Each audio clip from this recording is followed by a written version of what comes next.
Hello and welcome to today's tutorial. We're going to engage in generation of variants today, so it's quite timely. Let me show you what I mean by that. So as you can see, there are three instances of the same application and they're talking to each other over the internet.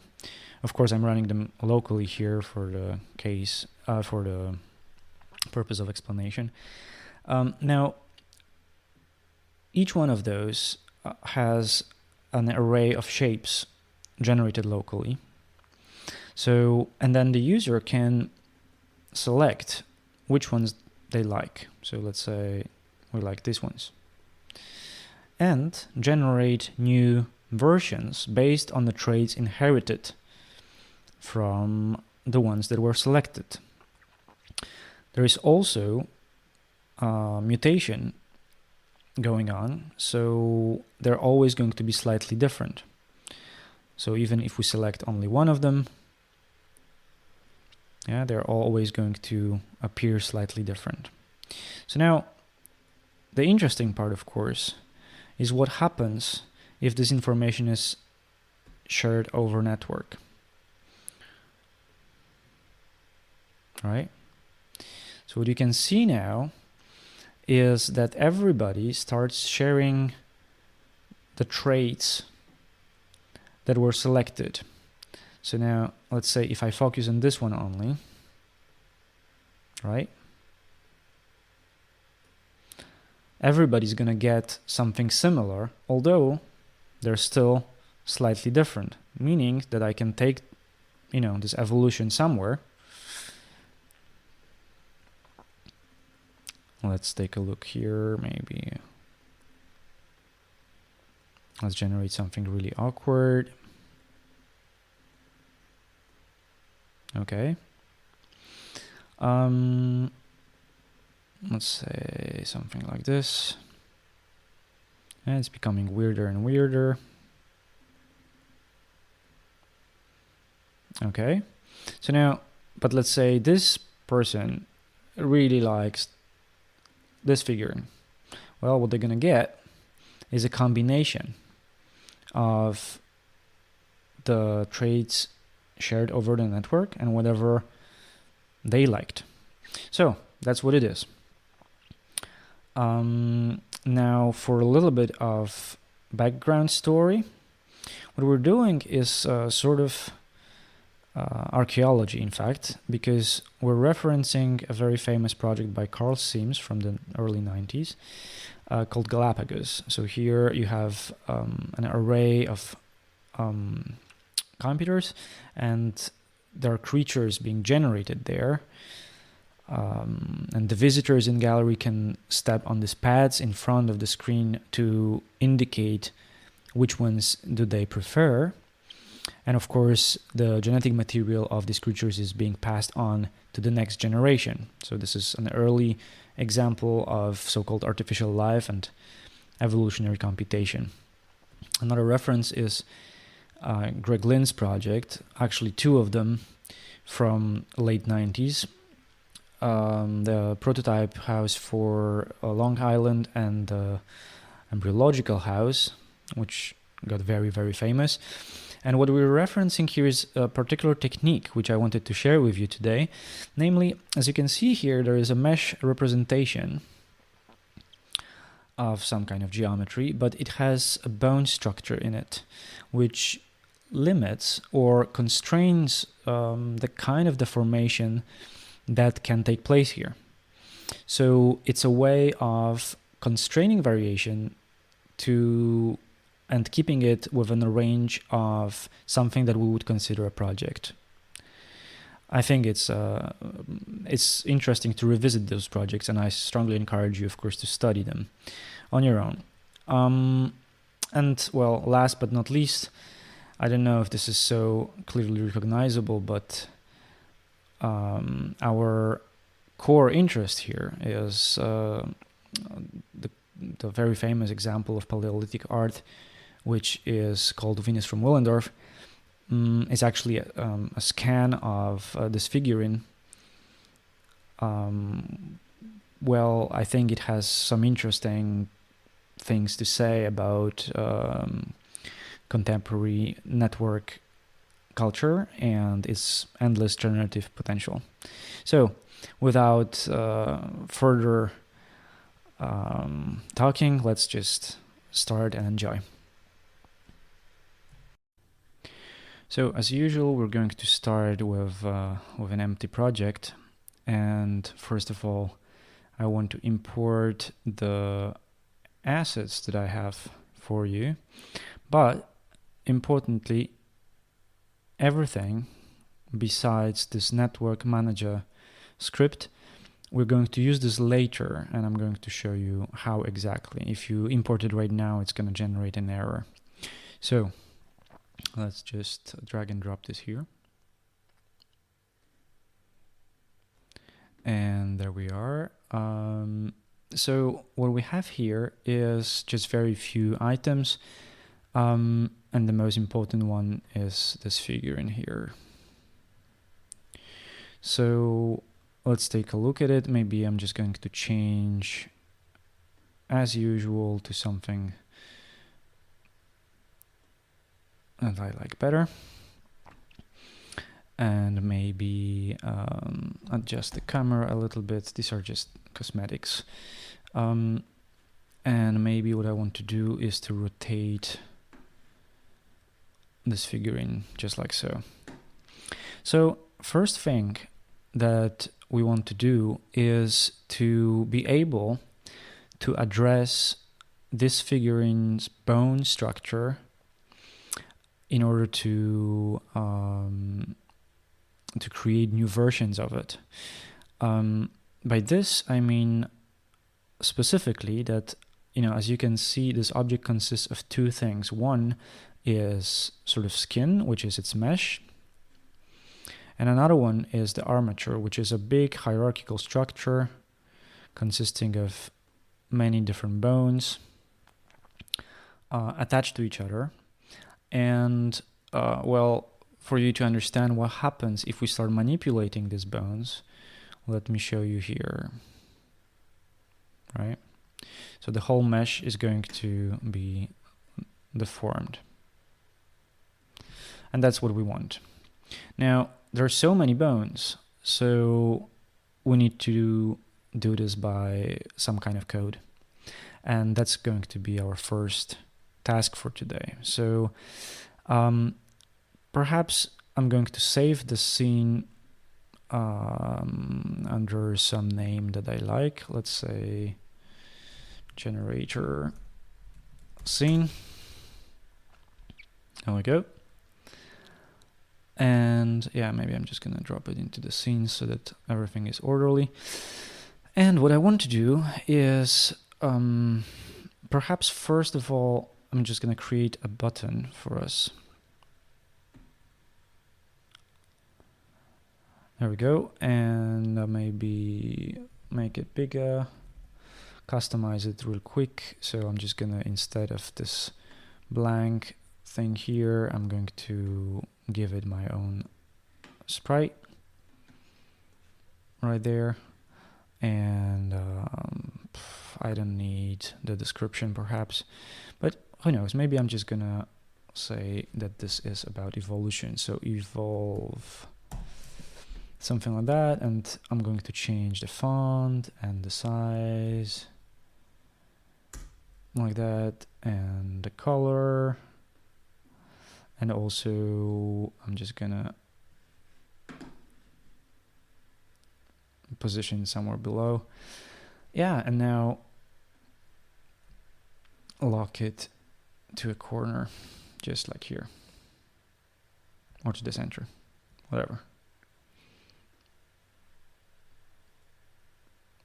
Just about like this. Okay, so what we want to achieve is, whenever we're clicking here, we want this shape to change.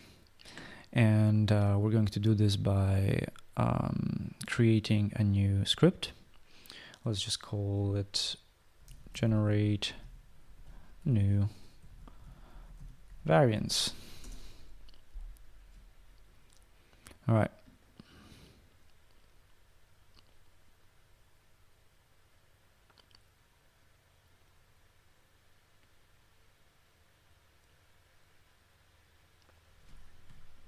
So what we want from the script is actually pretty simple.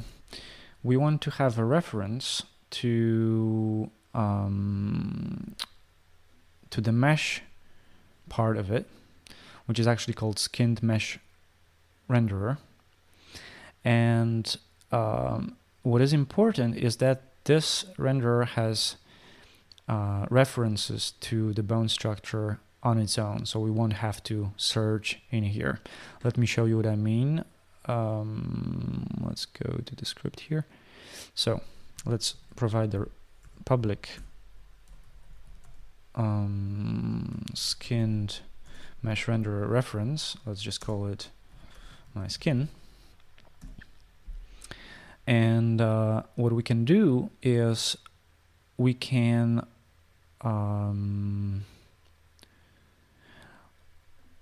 get the bones from it. So let me just create here a variable called, let's say, game object my bones. And we want this to be an array. And let's say that my bones is my skin dot bones.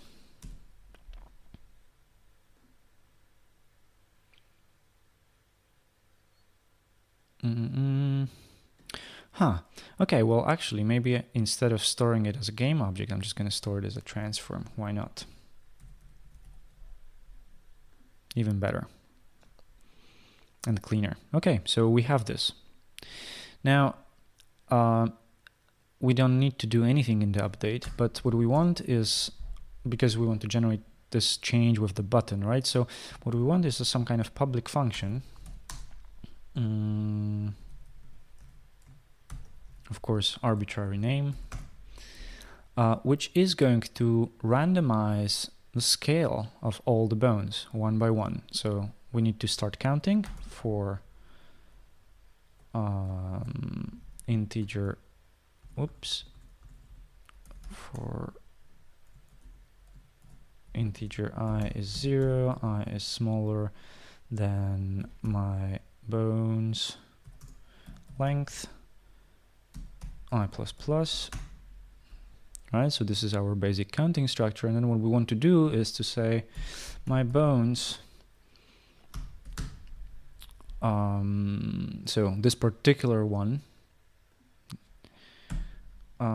local scale, and we want to give it a new vector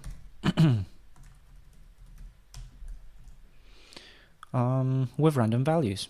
So let's just generate some random range.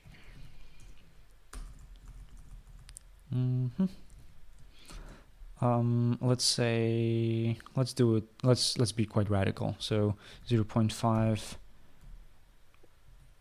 1.5, like that. And we're going to do this for the XYZ.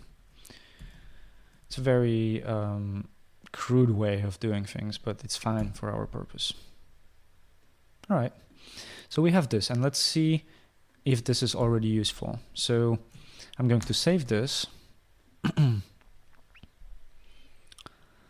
and this time, instead of creating additional script holder, I'm just going to position the script on the Venus.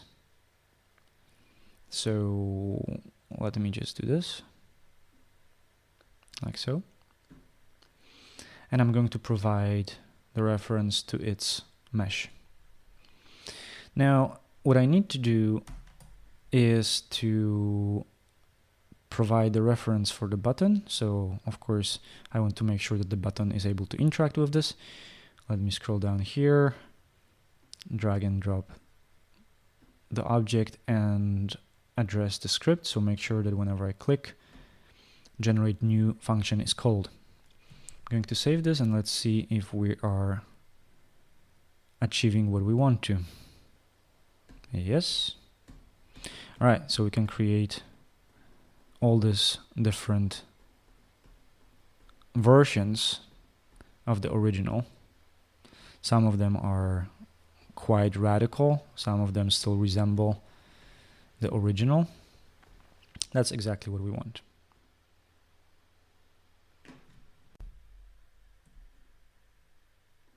So our next step is going to be about doing this for many instances of this object.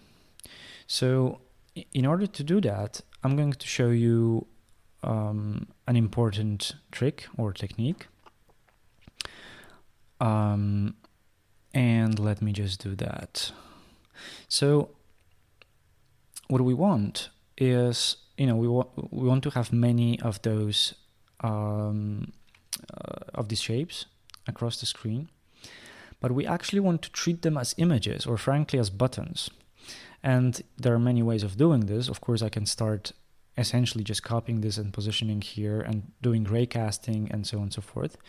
But this time around, I want to show you a very different technique.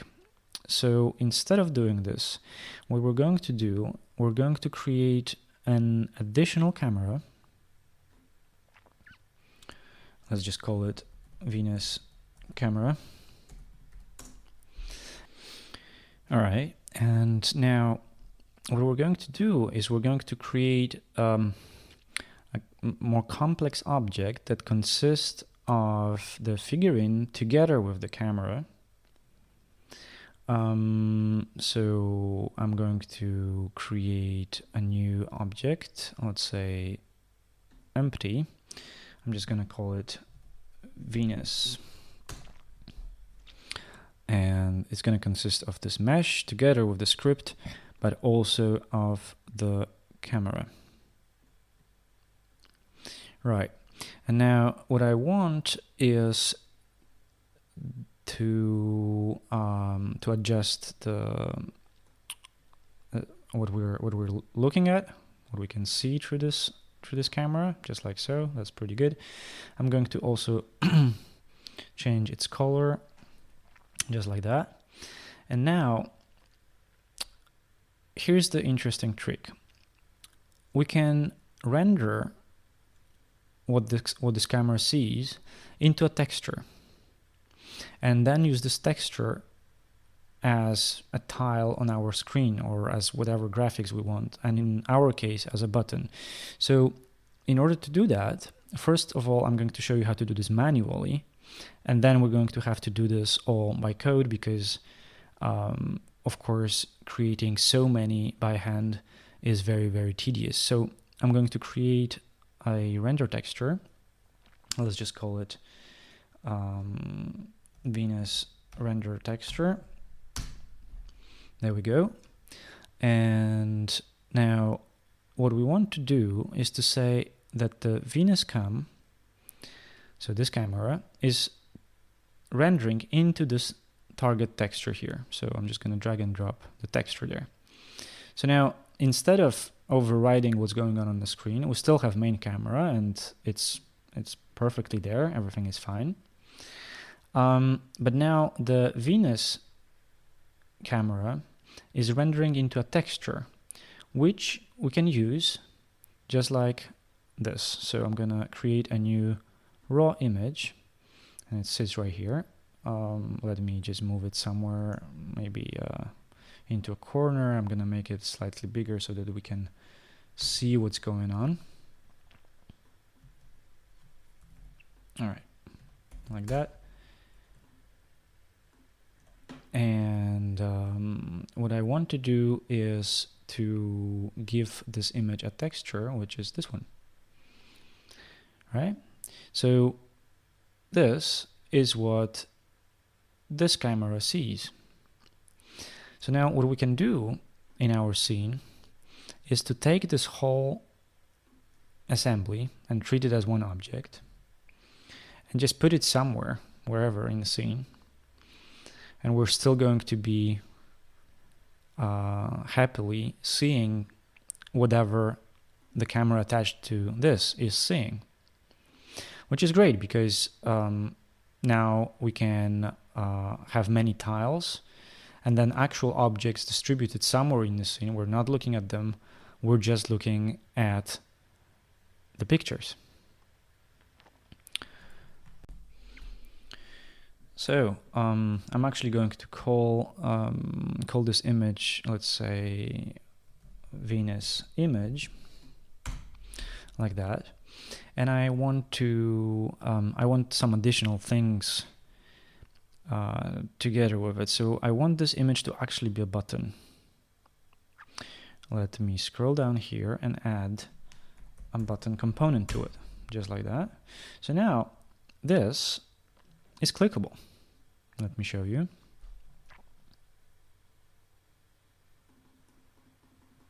Right? One interesting thing is that somehow the background that the camera sees is not displayed here, and I found out it has something to do with the exact way that the texture is encoded, with the color format of it. So I have no idea why that's the case, but if you change it into this, then you're actually going to also see the background. So now we can have nice tiles. All right, we have the Venus image now, and what we want additionally on this image is a text displaying so-called fitness of this particular instance. Fitness means, well, just like in real world, more fit individuals tend to reproduce more. That's the sad truth of it. What we're going to do here, we're going to add a text like that, and let's just call it fitness text, like so, and let's attach it to the picture. So as a child, and perhaps put it somewhere below, then maybe just customize it a little bit. So I'm just going to use the font that I have here, bigger version of it. I'm going to make it white. I'm going to write some numbers here and maybe center it. All right, that's pretty much all I want from this. Okay. So the next thing here is going to be generating multiples of that. And yeah, let's just take a look. How can we do that? So first of all, I want to show you an interesting way of managing layout here. So we have the canvas, and by the way, let's just make sure that it scales well in on different devices. So I'm just going to go to the canvas scaler, and instead of constant pixel size, I'm just going to say scale with screen size, and provided a reference to where I am right now, like so, which means that things are going to keep their proportions and everything is going to scale nicely. But this is not so important right now. What is important though is how to organize what is showing up here. And for that, I'm going to use a panel. There we go. Here's a panel. For now, I'm just going to keep it with its transparency, and so it has a color you can give it. I'm going to keep it for a moment, just for us to understand where it is exactly. And what I want from this panel is, well, I don't want it to cover the button, because I want to interact with the button freely. I don't want those icons to overlap. So what I'm going to do, I'm going to switch to the 2D mode right here, and where's my panel? There we go. And edit this panel so that it just covers part of the screen, like so. And then what I'm going to do is I'm going to make my Venus image a child object of this panel. I'm going to rename it, let's say, all images. And I'm going to give it additional component called layout group. So there we go. We can have a horizontal layout group, vertical, or grid layout group, which is what we're going to be using. And here, it essentially overrides whatever the UI elements are children of the object with this component. And we can adjust exactly how they appear and what's their size and so on and so forth. So I'm just gonna go back to this kind of size. I'm gonna give it some padding, just like so. And let's see what it all means. So just for explanation, I'm just gonna click on the Venus image, copy, and paste. You see, they all are arranging themselves in a grid layout, which is governed by this. So I want to adjust some spacing here, maybe 10 by 10. There we go. So this is a very simple way of layouting your project. Something like this. Okay, so I kind of like it. I'm just gonna save it. All right, of course, this was clearly just an example. So, of how to use a layout function. What I want to do is to do the real thing, which is going to require, first of all, creating prefab out of the 3D part of the whole thing, which is the Venus with its camera, with all the armature and so on and so forth. So I'm just gonna say, okay, this one goes here, and it's a prefab. And also we want to create a prefab out of this Venus image together with the fitness text. And perhaps before we're going to do this, let's add this functionality that whenever we click, the number is going to change and there's going to be some data thing going on behind it. So let's just try to do this. I'm going to create a script called, let's say, image interaction. Okay, let's open this one. There we go. So what we want this script to do is, well, it needs to reference the text and it needs to update this on click. All right, so we need to declare that we're using Unity Engine .ui first of all, and then we want to provide a public reference to the text that we want to modify. So let's just say my text, and what we want this text to display is, well, fitness of this particular instance. So let's just store it as a variable. Let's just say we need an integer called my fitness, and it is going to be 0 at first, right? However, we're going to create a function here which is going to be a public one and is going to be addressed by the button. So let's say public void increase fitness. right?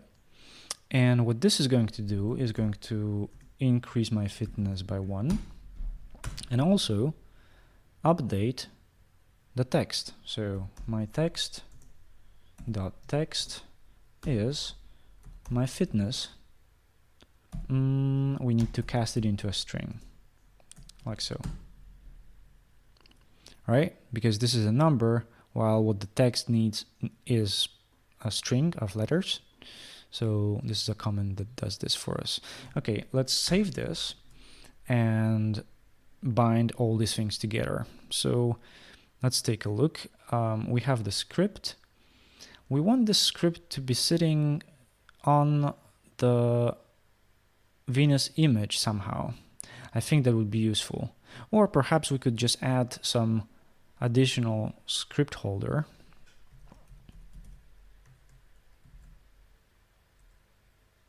Let's say image script holder, like that. And it's also going to be a child of the Venus image, so that the whole thing becomes like a nice package. And I'm going to drop this script here, and it's going to always reference the text that it needs to reference. So now we have it. If there is no mistake, this whole thing should work now. No, it does not. So let's try to figure out why that is the case. Obviously, I need to make sure that the image references the script in its onClick function, right? So on the image there is a button component, and what we want to do is to provide reference to the script holder and then go to the image interaction and make sure that the increase fitness function is called. Let's save this. Let's see if we're successful with this. Yes. Okay, so now we can change this number. Everything is fine. Perhaps just to avoid confusion, I'm just going to set this to 0 at first, and I can just do it by code, or is that right here. So just like that, right? It starts with 0, so we're just going to update it on start, and that's that.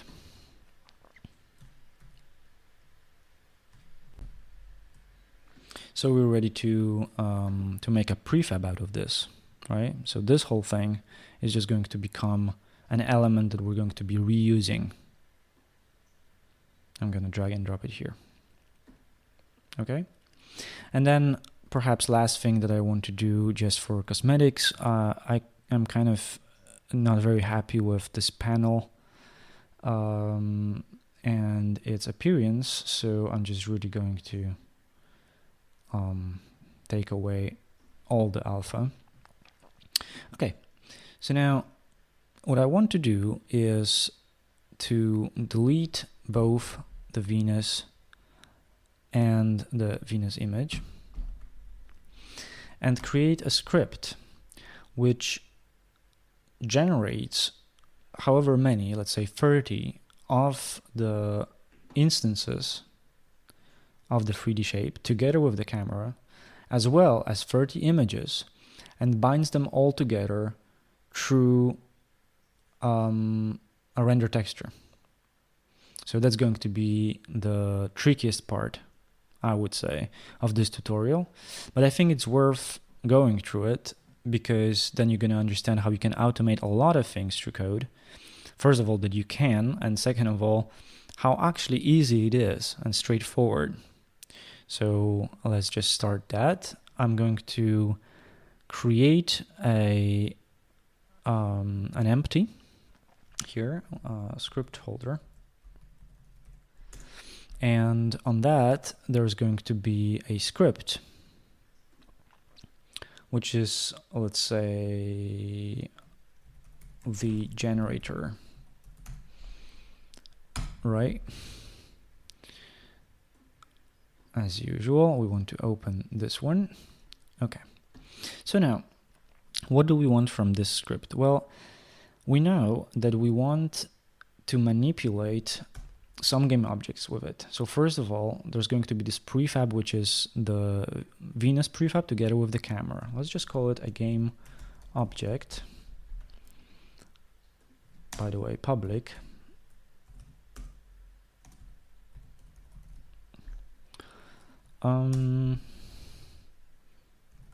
Venus thing. All right. And then what we also want is this whole image assembly. So I'm just going to give it a reference, public. Let's just also store it as a game object for now. Game object image thing. So these are going to be references to our prefabs. Now, what we want to do is, first of all, we want to generate a whole bunch of statuettes, right? So let's say we need a variable called how many, perhaps, to say that, I don't know, let's say we want 30. We can manipulate this, by the way, later if we want to. And what we're going to do here in the start is going to be the basic instantiation procedure. We know it already. So what we're going to do is the following. Game object new Venus thing is instantiate Venus thing. Now, for the location, it would be wonderful if we could just do it completely off the camera. So let's just shoot them somewhere into the scene and let's forget about where they are. We don't care. It's just important that the main camera is not capturing them. So we're going to generate a new vector here, which is going to be composed out of 0, some kind of number here. So, but let's start somewhere far away, 100 and 0, and then let's continue quaternion dot identity. So that's our instantiation. That's important. It's a new vector 3, and now here, since we want to repeat this operation this many times, we need to count again, right? So we need to do for integer I, is 0, damn it, is 0, I smaller than how many, I plus plus. There we go. So we want to instantiate 30 new Venuses, and now where we want them to be is somewhere far away. So I'm just going to start at the point 100, and then I'm going to add something to it, namely I times, let's say 50. Now I'm going to save this and check whether it works. So it's all saved. I want to bind the script to the script holder, so like that. And then I want to provide here the reference to my prefab, like that. Let's see what happens. Well, we can't see much, but there are all these Venus statuettes generated, and you can see them somewhere in the scene. Oh, there you go. They're here.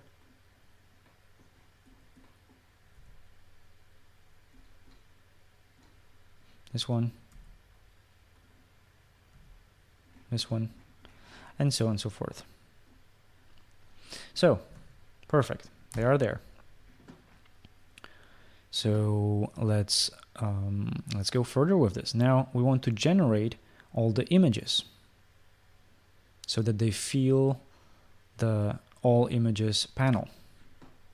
Let's do this by script as well.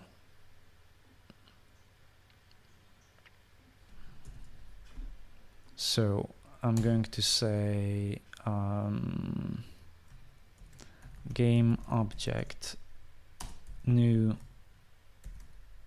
image thing is instantiate the image thing.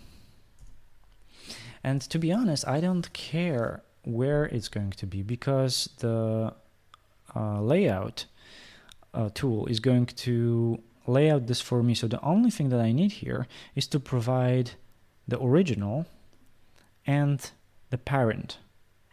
So let me do this. We're still missing the parent object, so reference to the panel for all the images here. I'm going to add it as a variable, public. Let's just store it as transform. All images, like that. Save this. Make sure that all images is here as a parent. There we go. Save this and create all the bindings again. So script holder needs a reference to the image things, which is our prefab here, and also to the panel, which is going to contain all the images. There we go. We have it. I'm going to save this and see what happens.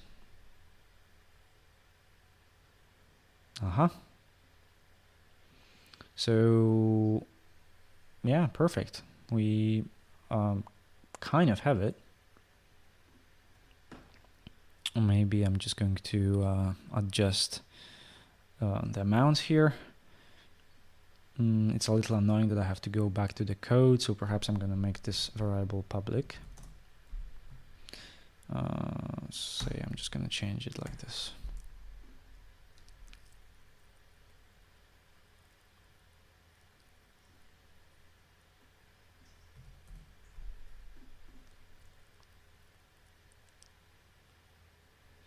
And it looks much better. Of course, we can adjust it all, and perhaps we should. So I'm gonna go to the panel, scroll down, and make sure that it is all arranged from the center, maybe. Let's say upper center. So then it's just gonna appear much better here. Okay, yes. Now, well, the only thing that's missing now is that each camera is looking at a different Venus. And, well, it's a little bit tough to distinguish right now because they're all identical. And before we were able to generate different ones in each window, perhaps the easiest to distinguish would be to add a very, very simple script to the camera of the Venus prefab. So I opened the prefab and went to the Venus cam right here, so that essentially we're just changing the color of every background here. Maybe that's just going to be the right thing to do for now. So, okay, so let's just do this. Right click, create C# script, random cam background, like that. And let's just quickly edit this. So what we want is reference to the camera.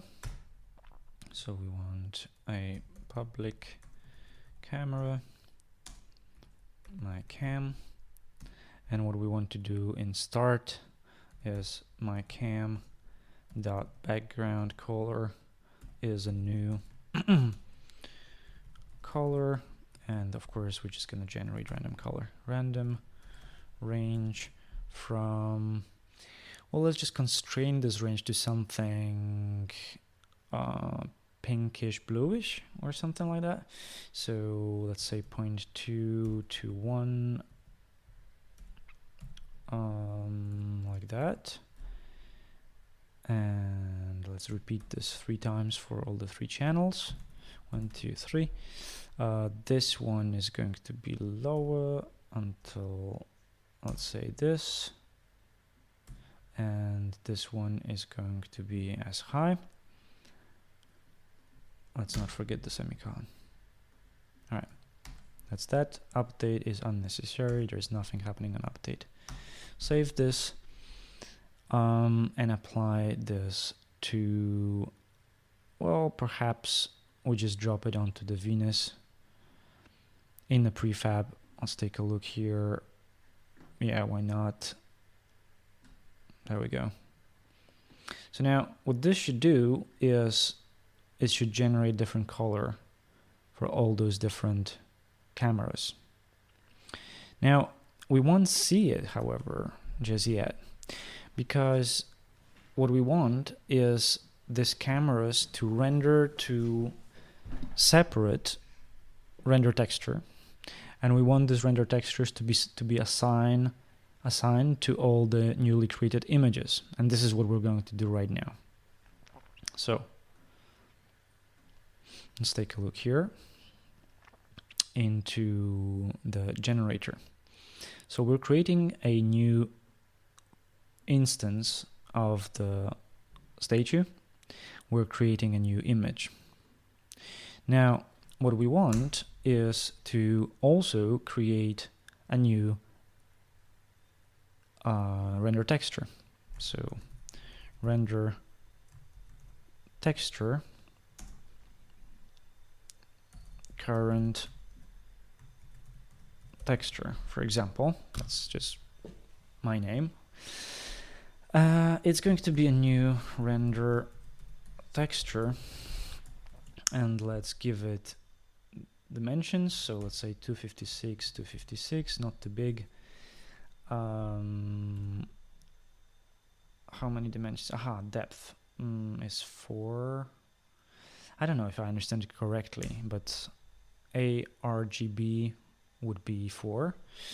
And then texture format, and that's the tricky part. I guess it needs to be, let's see, texture format dot, I think it must be one of these, ARGB 32 or, yeah, I think like this. I cannot do this. Let's see, render texture format, better. Okay, like that, much better. So we have just created a render texture. So now we just have to do all the binding, and we're going to do it by code. So I hope you're patient enough to stay with me for this. So let's think about it first. Yeah, what is it that we want to accomplish? We have this prefab here. Let me open it for you. So there is a prefab, and somewhere in its hierarchy, not very deep, is a camera. And what we want to do is we want to go into this camera's field here called target texture and give it a reference to the texture we just created here. All right. So the way to do it is following: new Venus thing dot get component in children. So somewhere in its hierarchy, there should be a component of a type camera. All right. So let's get this component. All right, and let's assign something to its render texture.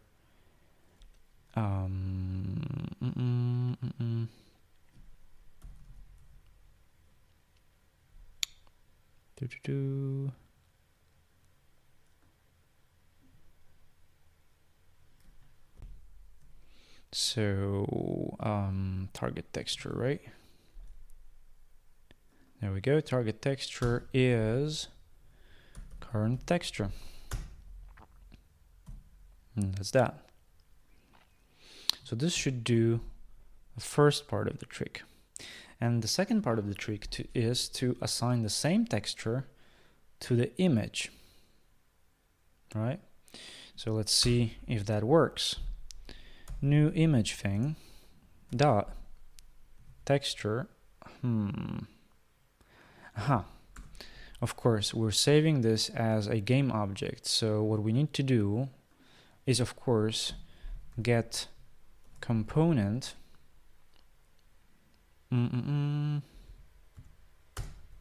of a type raw image.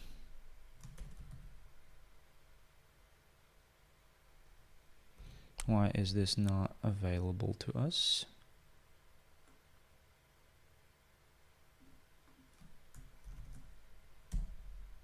Let me quickly check. Of course, we cannot use raw image or any UI element unless we declare that we're going to use them. So Unity engine .ui, and now we can. So raw image. All right, so get the component which is of a type raw image and give it a texture. Texture is current texture. And that's that. So this should take care about binding of all these elements which are newly created together. Of course, if I didn't make mistakes. I'm going to check. I'm going to save this and let me take a look at this prefab again. Right, so there is the image and it has a component raw image on it. Yeah, that should work actually. Let's try. That looks good, no? So they're clearly different because the background color is different, so we can tell. They're all clickable, which is good. Yeah, and if we click on this, then nothing happens. So we have to fix this, and that's what we're going to do next. So, well, that's just going to be simple. I'm going to go to the generate new variant and exactly call the generate new function from the start, like so. Save this and check whether it works. All right, well, they're beautifully diverse. And yeah, let's just move on with this. There, we can click them, everything great.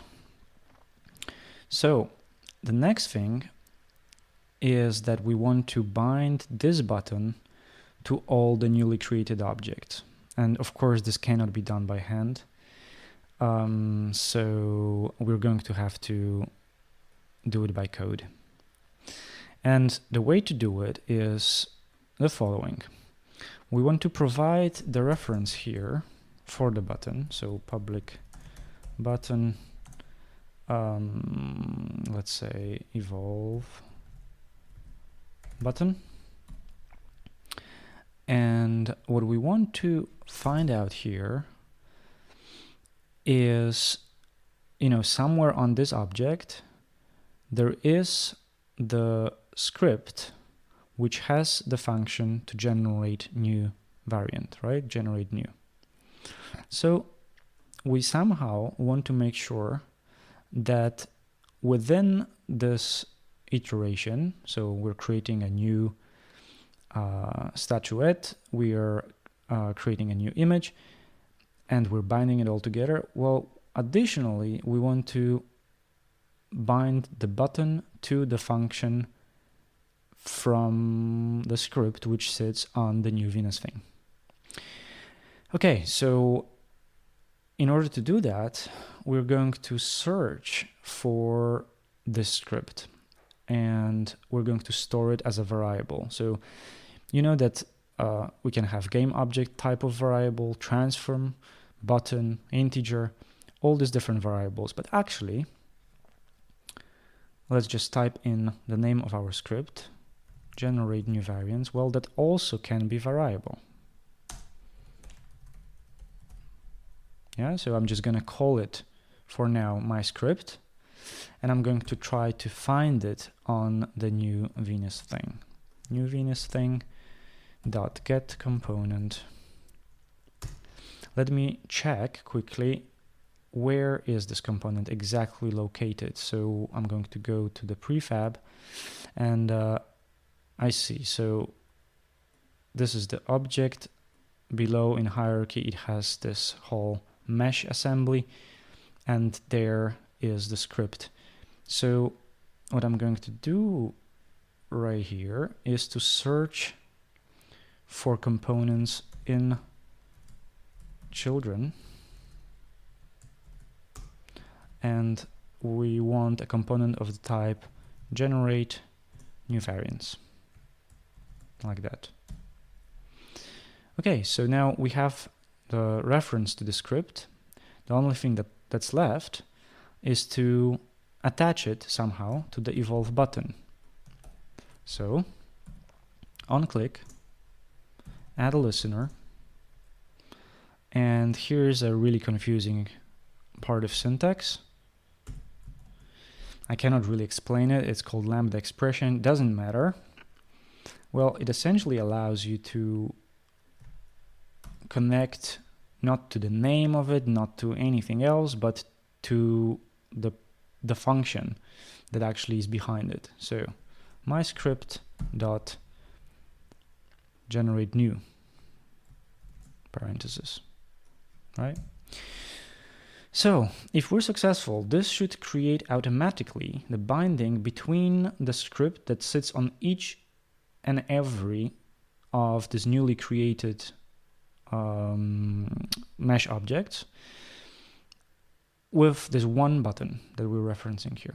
So I'm going to save this and see if it works.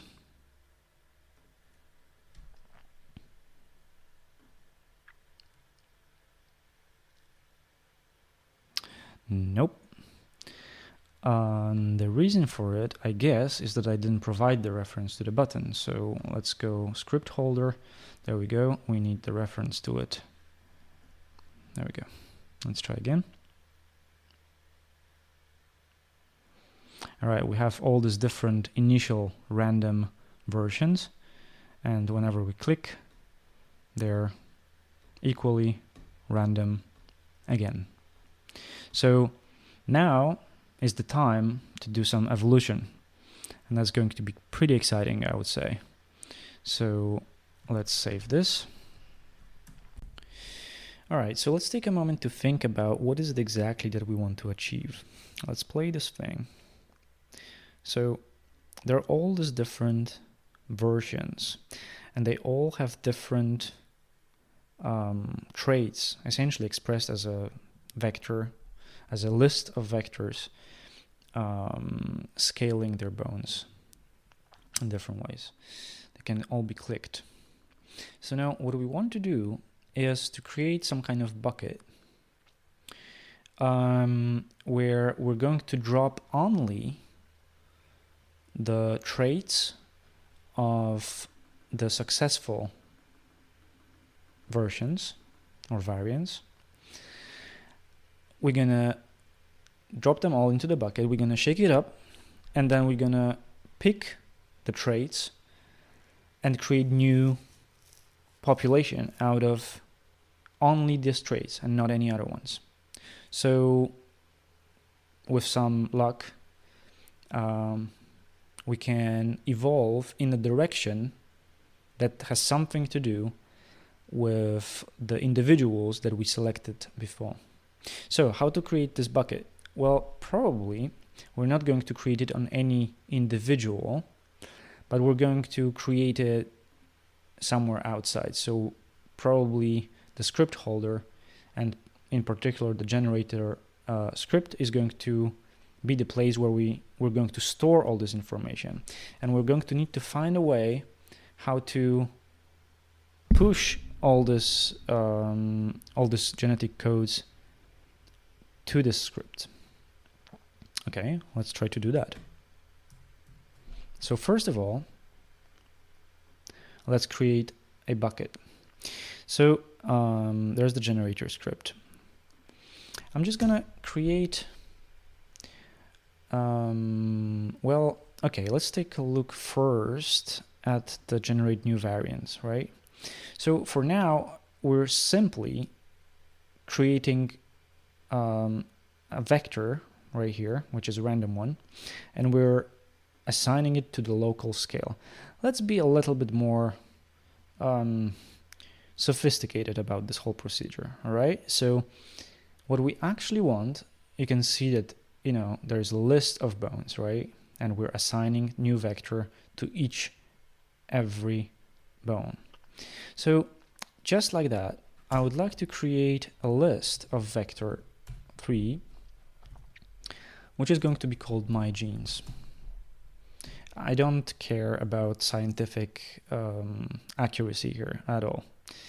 What matters is that we understand each other somehow. So, all right, my genes. So what I'm going to do here is I'm going to say my genes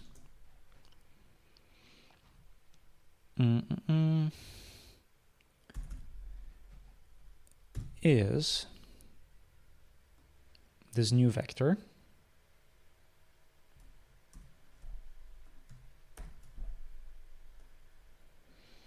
and I'm assigning it here.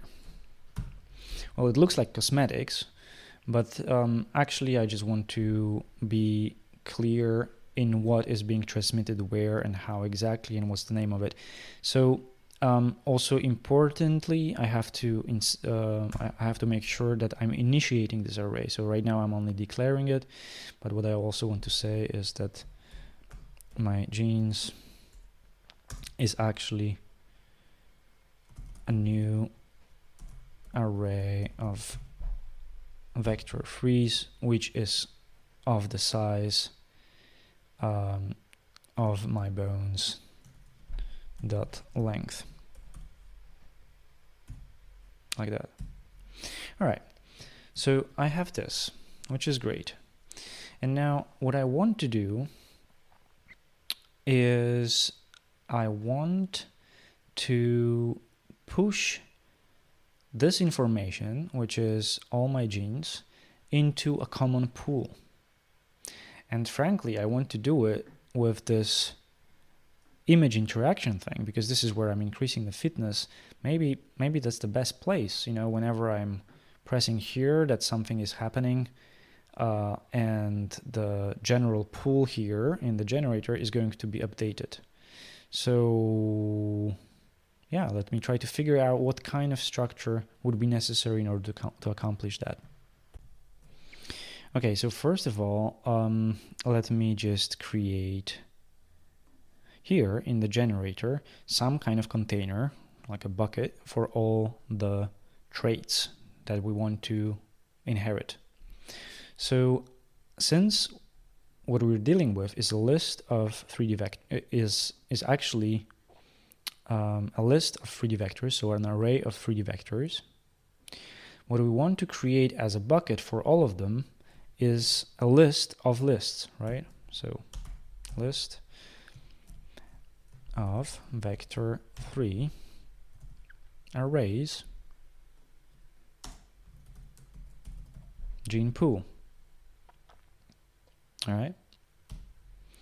So the list structure, unlike the vector structure, the array structure, is flexible. So you can easily add or remove elements, and that's precisely what we want. That's why I'm using this type of object here. So first of all, of course, we need to instantiate it. We want to make sure that this list exists and not only that the name is reserved for it. So gene pool is a new list of vector 3 arrays. And in order to create it, we put parentheses. That means create a new list like that, empty. Okay, well, that's good. Now, okay, we don't need update here, but what we want is public function, which is going to add to the gene pool whatever we provide. And what we're going to provide is an array of vector 3D, right? And so what we want to do in this function is we want to take the gene pool and add the genes, no? And frankly, that's that. So now what's missing is, well, how can we possibly call the function that sits on, it is part of this script from another script, right? From image interaction script, which has nothing to do with it whatsoever. Well, so the best way to do it is going to be to reference things to each other at this level here. I mean, we're already referencing the script on the Venus thing, which actually has the genetic code, to a button. Why can't we reference it to another script?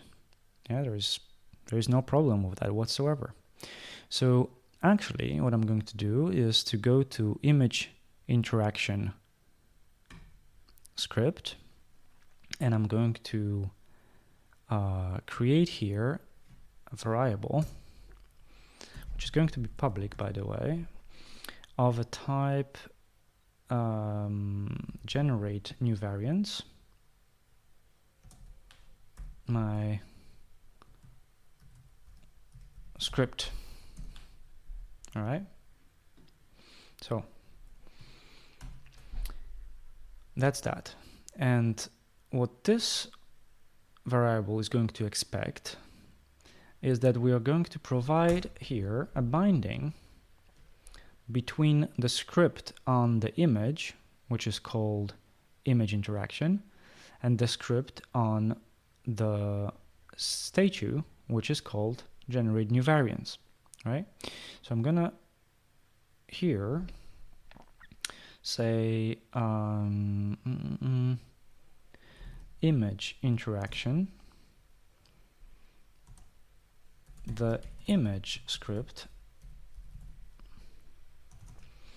Well, I want to search on the new image thing, and let me check in the hierarchy how exactly this script can be found. Okay, it's on a script holder. There we go. So I want to search in children. So new image thing dot get component in children of a type image interaction. Nope.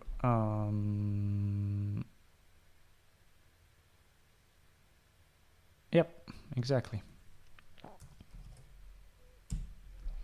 All right.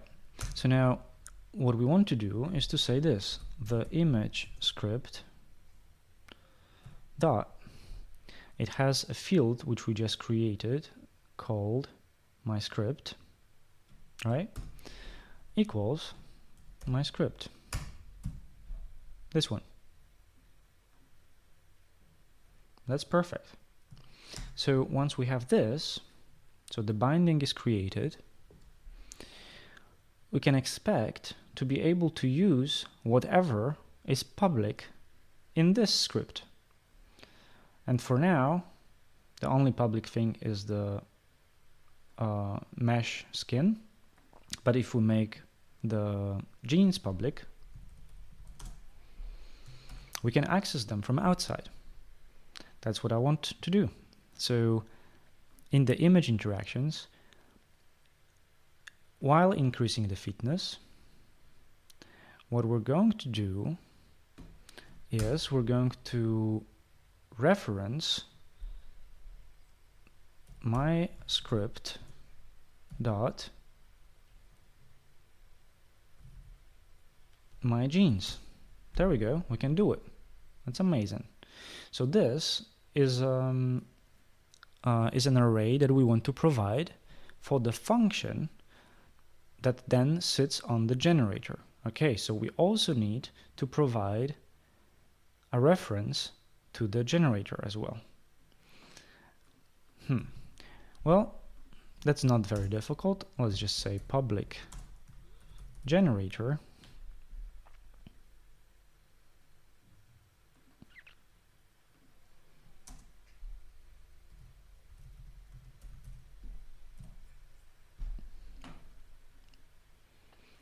and what we want to do here is to say generator dot evolve, la la. These are all public things that are there.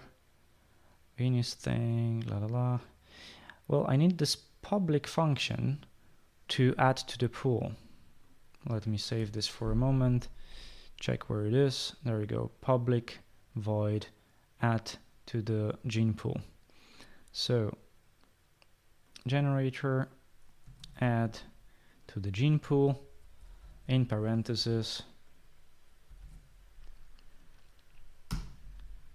my genes. Right?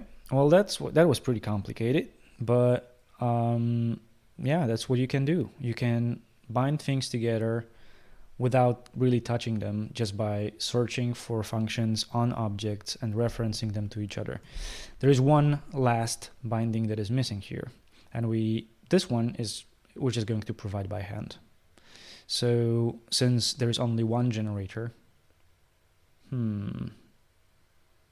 can we do this even? Yes, we can. Okay, I'm going to save this and going to go to my prefab and the script holder and reference the generator here.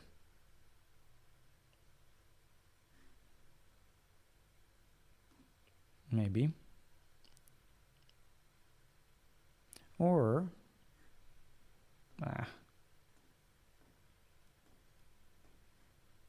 no, I'm gonna do it by code. Too much hassle. So the generator, like this, image script, so the image script generator is this. So the object that we're currently on, get component, where are we? Yeah, get component of a type, the generator, like that. All right, done. Save. So as you can see, we're not only generating new things here, but we're also providing a complex web of interdependencies with few lines of code, and that actually it only requires a little bit of attention, I hope.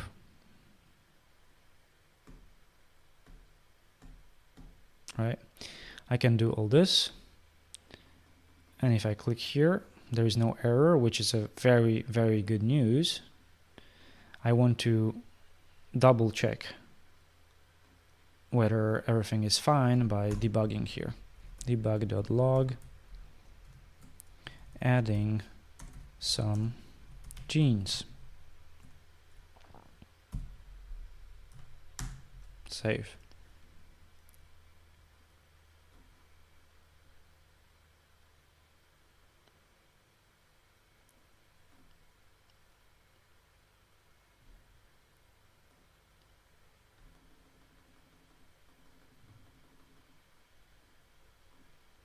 Nope, there we have some problems. Aha, by the way, that's a very, very important thing to fix. Unity is not very happy that on our Venus prefab, and specifically on our camera, there is an audio listener. We don't need this at all. Okay, now this is fixed. So let's see how this works.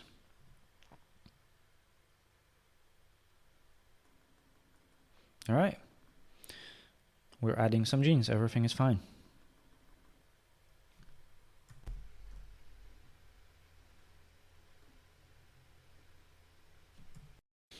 All right, so it's time to do the evolutionary trick.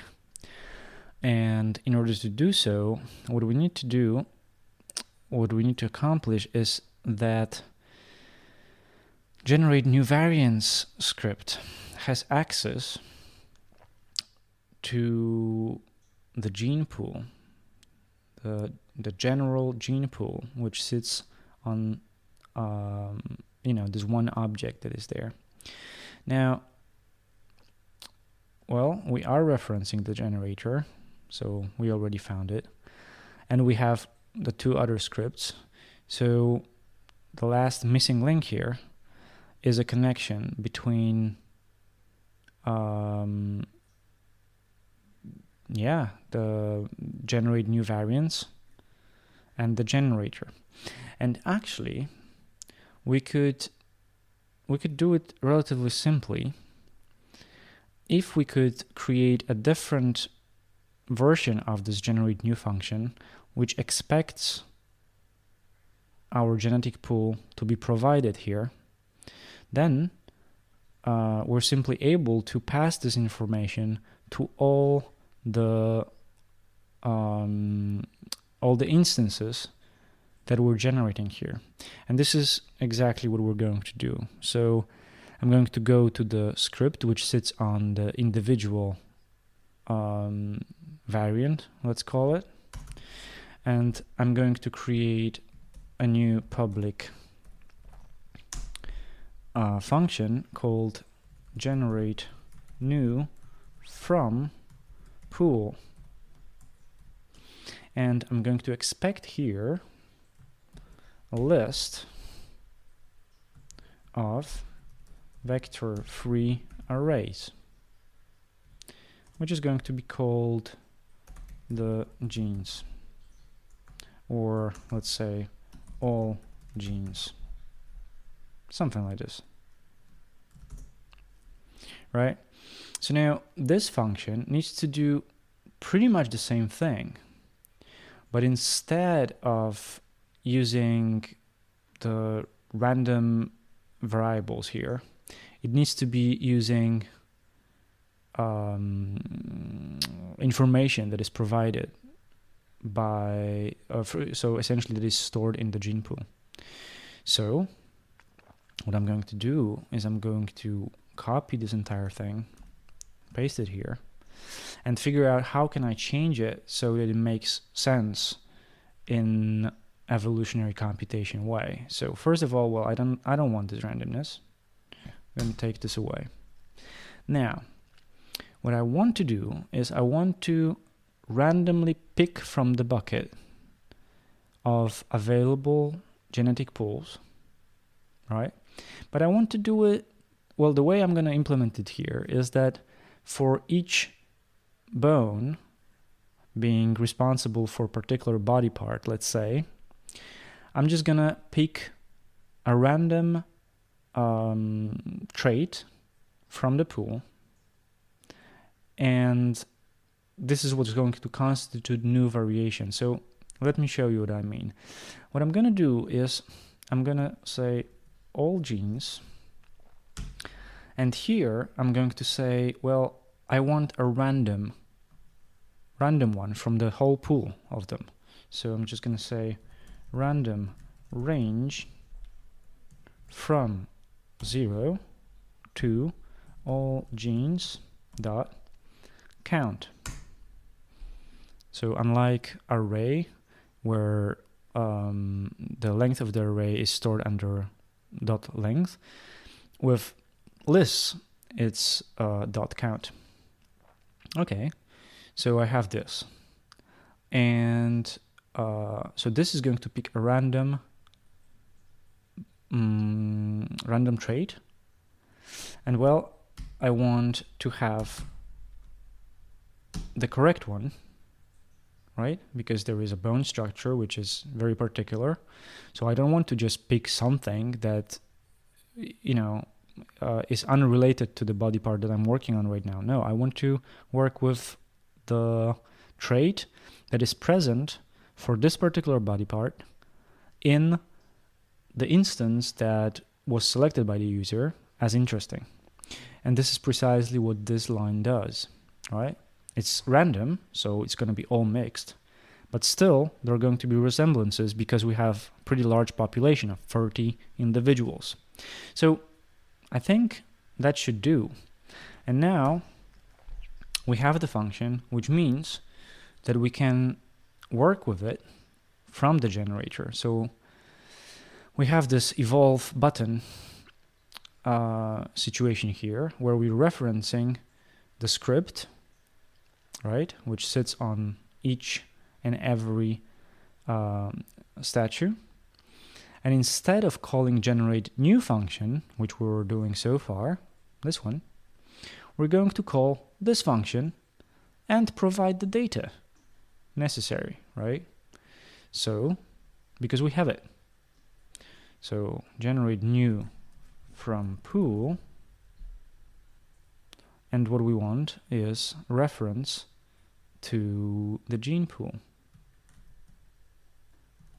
like this. All right, I'm going to save this and see if this works.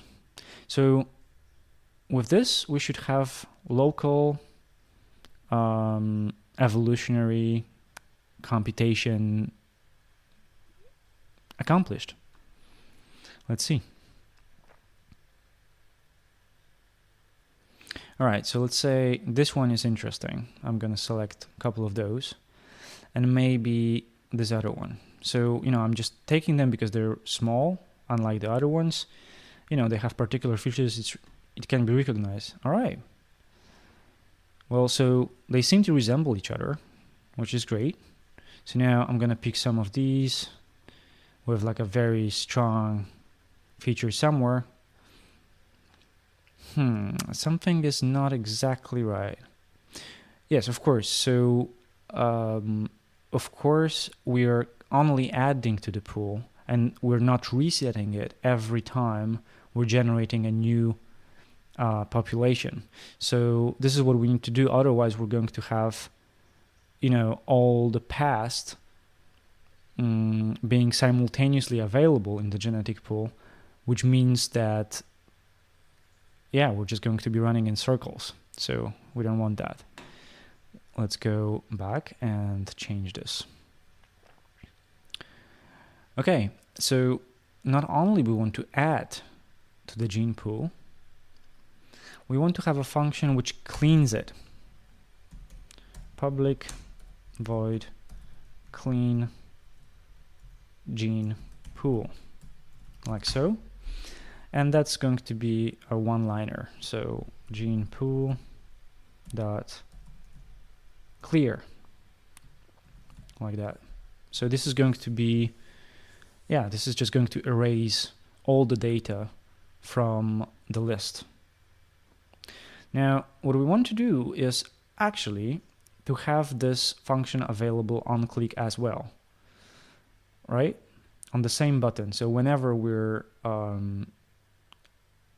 doing this, we're also going to be cleaning the gene pool as well. So after this line here, so I don't have to repeat this all these times because gene pool is only one.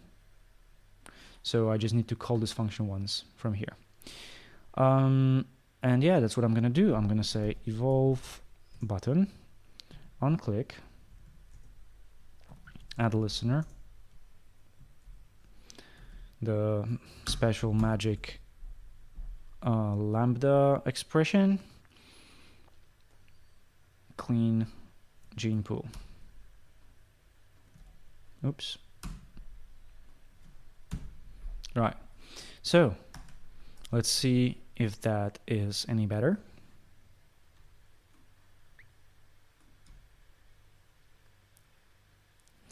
There we have it. Let's say now we're interested in like a really weird one with a skirt, and also this one. Right? So they all have some resemblance. But now we want to go for this one and this one. Let's see what happens. Okay. So they start becoming very, very similar. Right? They converge to to one. And that's not good. That's not what evolution is. Evolution generates novelty. So we need to introduce mutation. Not only that, there's still a little cosmetic thing. Our numbers are not updated. So, they just keep on adding. That's not good. We want to reset them every time we're calling the evolve function. So let's fix this.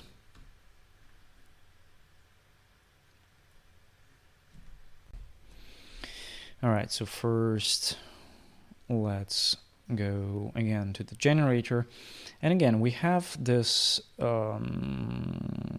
image script, which is where we have all the fitness stuff going on. So what we want to do is to create a function here, which also needs to be public, void reset fitness. And what this is going to do is it's going to reset fitness to 0 and update the text. So that's that. And now in the generator, what we want to do is, well, somehow, together with cleaning the genetic pool, we want to reset the fitness for all of the images. So let's try to do that. All right, how about just adding it to the evolve button, right? Evolve button, let's just copy this line.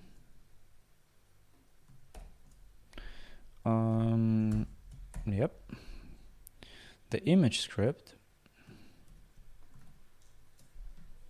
dot reset fitness, and that's that. Save. So there are a bunch of functions on this button now. Let's see if this works. Save.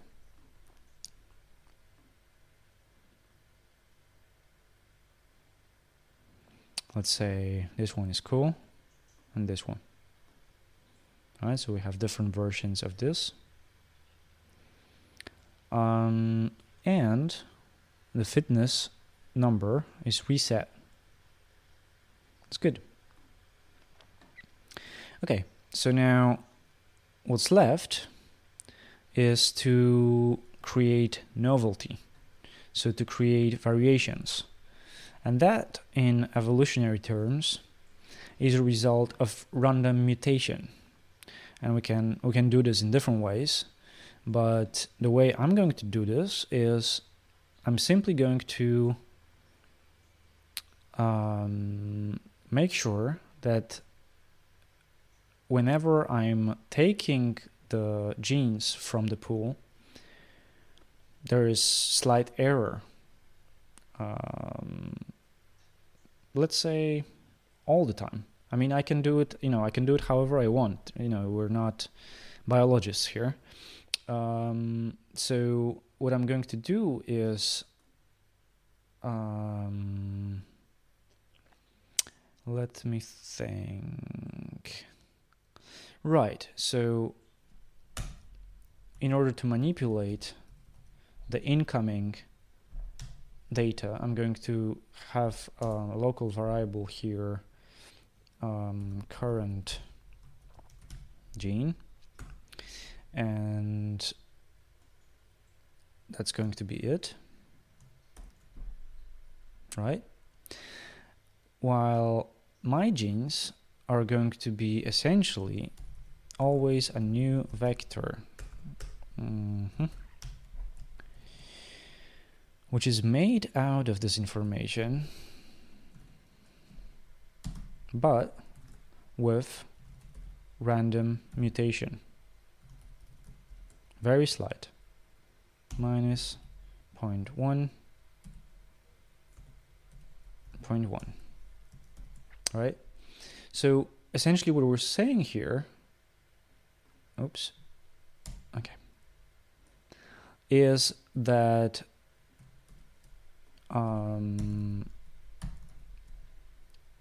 copying these genes is never perfect. There is always slight error occurring, right? It's a very small error, but it's always there. And well, let's see if this is any interesting. Perhaps we could even make this into a variable, so we can have mutation rate, easily available for further manipulation. So let me just make this into a variable, something like this, and I'm gonna say it's 0.1 at first, right? Mutation rate. So just gonna replace all the fixed numbers with a variable.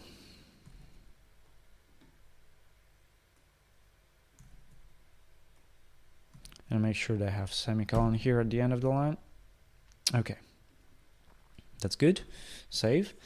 Yeah, let's see if this creates enough of novelty while simultaneously maintaining some kind of resemblance to the parent generation, let's call it. So let's start here. Okay, we have those different ones. Let's say I want to combine this one with this one. All right, well, they're quite different, right? So let's see if I'm only focusing on one.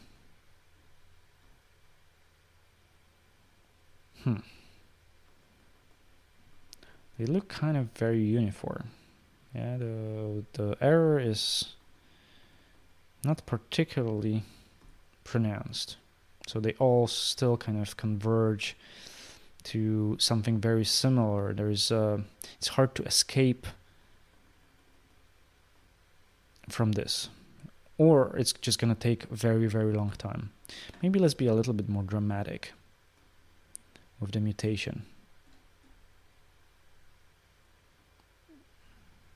Let's just say like this.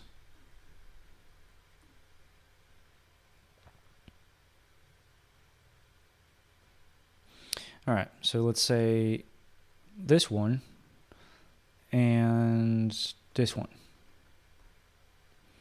Right? So they have some resemblance to the parents, but they also are different. And now let's say we want to create variations of this one only. Yep. So there is quite some pronounced novelty here, allowing us to create new versions which still resemble their origin, but they obviously go in a weird direction as well. It can go quite crazy. So this is the part which requires fine-tuning, of course, and you can implement this random mutation in so many ways. So I'm just gonna tune it down a little bit. So for example, instead of saying that all the copies are corrupted, you can say that only some copies are corrupted. So some genes are copied perfectly, while some others, well, you know, they are just corrupted. So let's maybe just do this. We're going to say here that my genes is,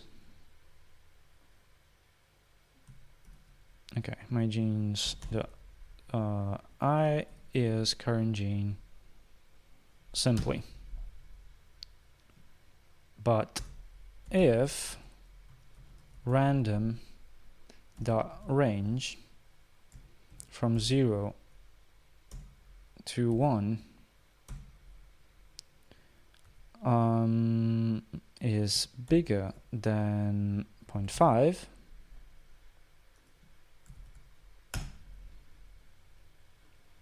the mutation occurs.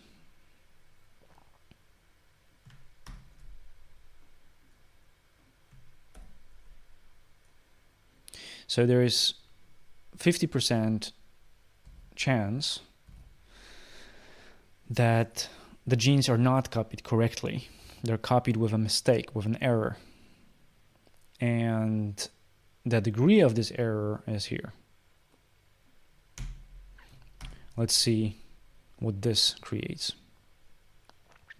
And I'm going to stop here because this is something that I believe is too fascinating to just, you know, play around a tiny little bit for now. It's, you know, it's good just to, if you're interested in this kind of stuff, to explore on your own what are the consequences of these different implementations of this very basic logic.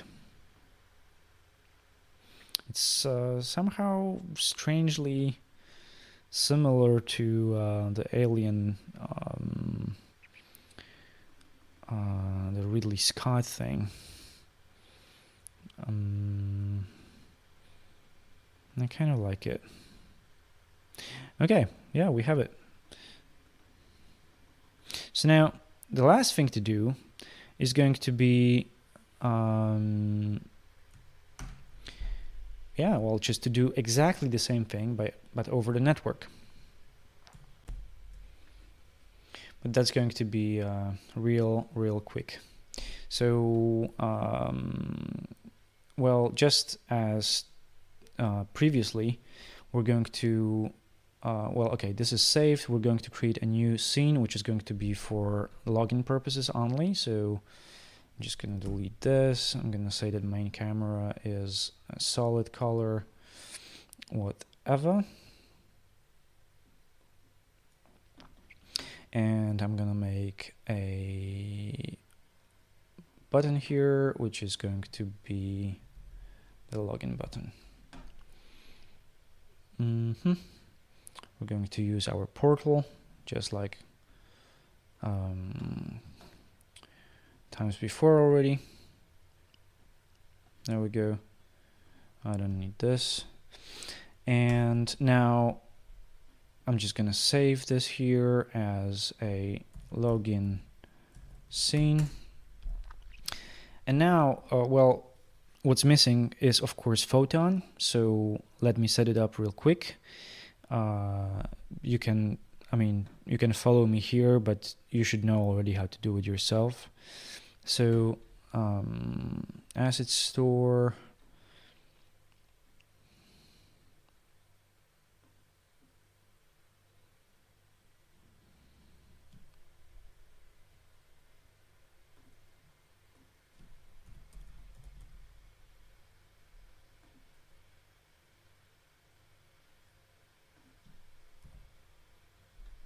There we go.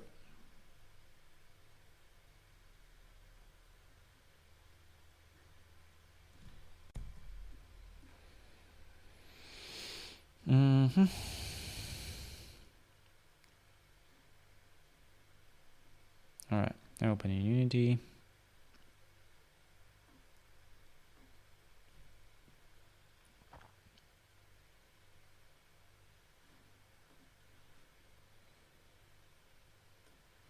Okay, I want to import this, and then simultaneously I'm just gonna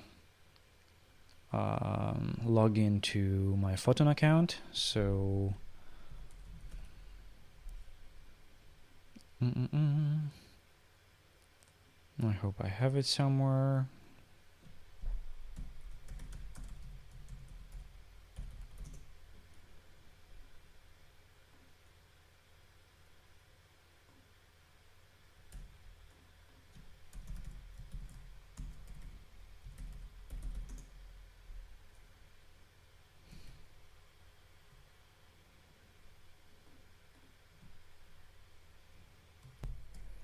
So I want this number, which is my app ID, to be used in Unity. Okay, I'm gonna import that. Let me put. Okay, so let's provide this and set up the project. Everything is good, so let's close it. So here I'm just gonna do little things. I want to make sure that the app version is the one that I specified in my script. I'm reusing the same script for last 3 tutorials, so I'm gonna specify the development region as EU, and that's that. I don't need this anymore. So we are here. So now's the time to import the script that I created for you a while ago already, actually. It's in the package that I prepared for you. All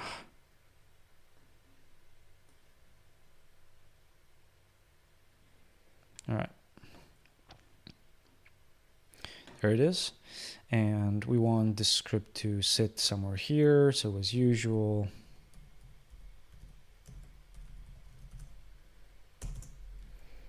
like that, network manager. What I want to specify here is what's the name of our room. So Ika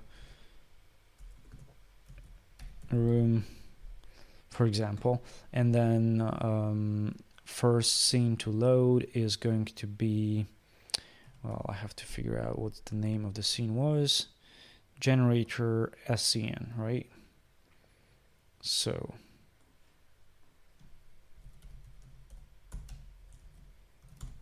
okay, so that's for networking.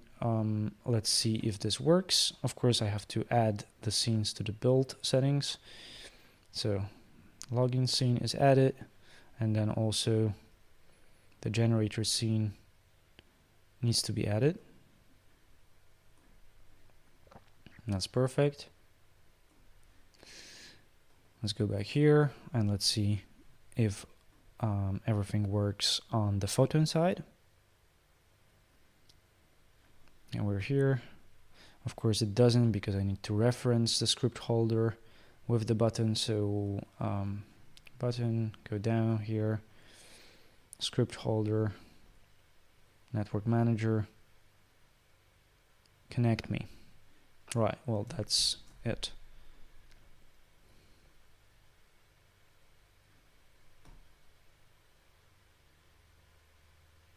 All right, well, that's what we have. Good. So the light needs to be fixed. So let's just do this. And then let's add the network part. It's going to be very, very, very quick. Generator scene, lighting, new lighting settings. Let's just call it whatever. Generate lighting. That's just going to fix the hard shadows. Okay, fine. So now we are already logged into Photon, right? All this, all what's happening here is happening locally. How can we do this over the network? So what is the necessary information that we need to push through the network in order for this to work? Well, we have the pool with all the genes, right? And perhaps if we just share this and we push this information over the network, so that everybody participates in the same pool and can add to it, then we're perfect. So let's just do that. We have our script holder and it has the generator. As we know from the previous tutorial, what we need to do in order to be able to use Photon functionality at any given component in your game, we need to add a Photon view to it. And that's it here. So the moment we have this Photon view, we can go back to the coding. Let's take a look at our generator. And let's think a little bit. What is it that we need to do? Well, there's two functions, clean and add to the gene pool. Well, why don't we create remote procedure calls, which are essentially doing all this, right? So this is all going to stay the same, but instead of doing this locally here, so adding to the pool locally, we're going to create separate functions which are RPCs. I cannot do it, of course. I need to make sure that I'm using Photon pun. Okay, so now pun RPC. So we're declaring that what's below this is actually a Photon function. Public void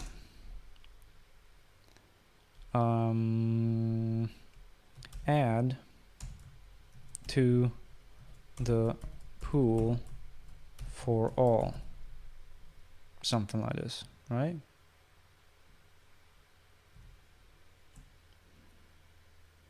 And it wants to have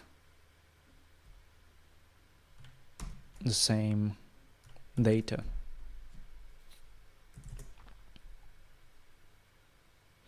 So now I'm going to take this from here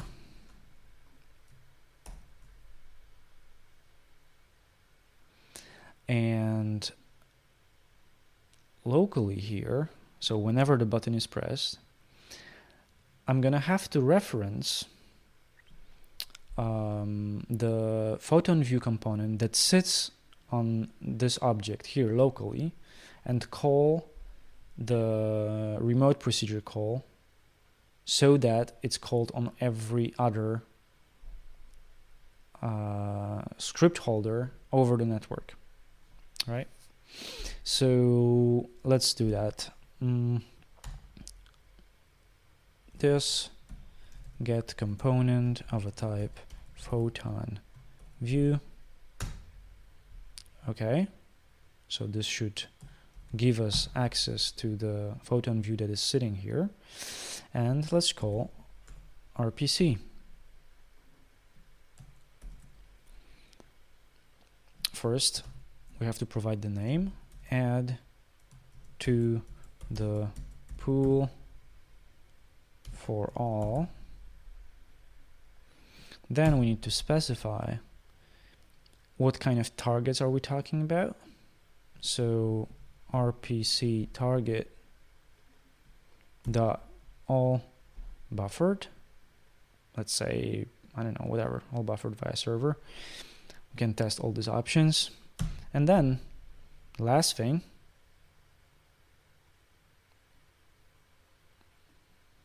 let's just provide the genes, no?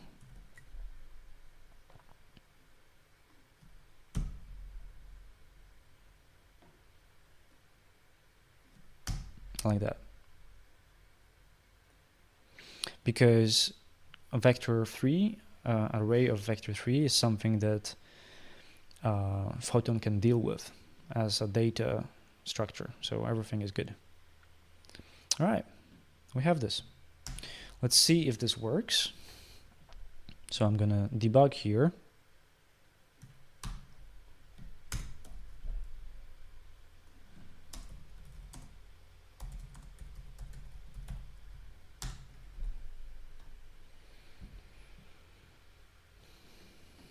So I'm gonna go out of here into the login and see if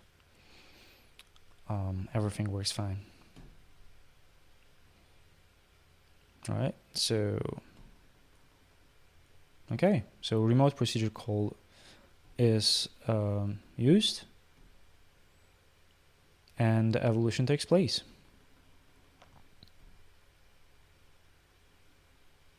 And that's great. That's perfect. So yeah, that's pretty much it. Let's test and see whether we didn't do any mistakes. So let me build this thing, build settings. I have the two scenes that I want to have. I don't want it to be development build. I perhaps want to change the player settings so that I don't have this full screen window, but rather windowed version like this. And other than that, that's fine. Build and run. I'm gonna go into the folder that I like. Let's say I'm just gonna make one.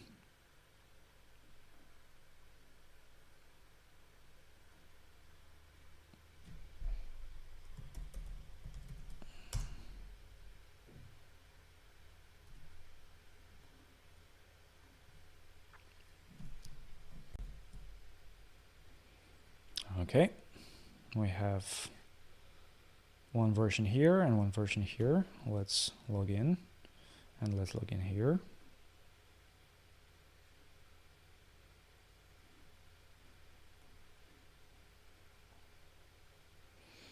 Right, I have this and I have this. Well, so if let's do something very characteristic. So this one is pretty remarkable. I say I'm going to take this one and this one. Right, so we have these versions. And now if we're successful, we should have something roughly similar here as well. Yep. All right, so that's that. So now we can go back and forth between these different users. And of course, if you want to, you could host it on your web page or build it as an Android app.